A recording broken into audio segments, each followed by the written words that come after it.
The fact is that security and law and order is not the responsibility of the elected government. The security of the tourists currently resides within the powers of the Lieutenant Governor. We need to work together to ensure that what happened on the 22nd of April doesn't happen again.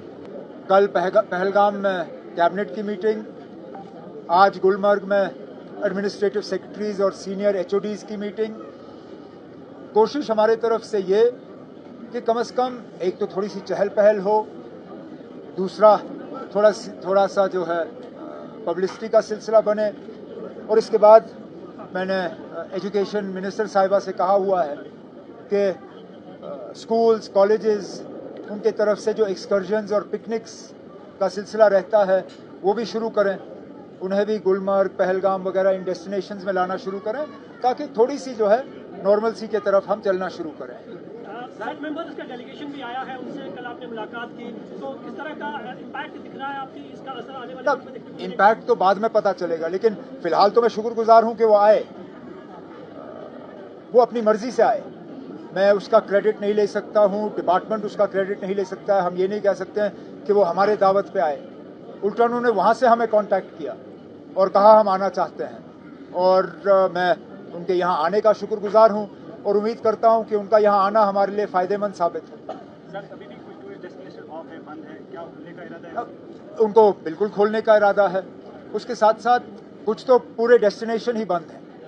मिसाल के तौर पे दौलतपथरी बंद है, कुछ और जगहें बंद हैं, लेकिन कुछ जगहों पे डेस्टिनेशन विद इन डेस्टिनेशन बंद है। मिसाल के तौर पे आप गुलमर्ग आ सकते हो, लेकिन गुलमर्ग के आउटर सर्कुलर रोड पे नहीं जा सकते हो। आप गुलमर्ग आ सकते हो, टंगमर्ग आ सकते हो, लेकिन टंगमर्ग से द्रंग नहीं जा सकते हो। इसी तरह आप पहलगाम आ सकते हो, लेकिन पहलगाम के पार्क्स वो आपके लिए बंद हैं। बेताब वैली बंद है। तो अब सिक्योरिटी इंतजामिया के साथ मैं जानता हूँ कि 22 तारीख के बाद इस तरह के इक़दाम जो हैं ये लेना हमारी मजबूरी बनी थी, लेकिन अगर हम वाकई टूरिज़्म को जो है दोबारा चालू होते हुए देखना चाहते हैं तो हमें आहिस्ता आहिस्ता इस लिस्ट को जो है रिव्यू करके इसको छोटा करना पड़ेगा। The fact is that security and law and order is not the responsibility of the elected government. Whose responsibility is it? The Lieutenant Governor. Therefore, clearly, there are three sets of sort of power centers that need to coordinate to ensure that things go smoothly here. I can promote tourism. I can create the infrastructure for tourism. I can ensure that the tourists come and have a good visit.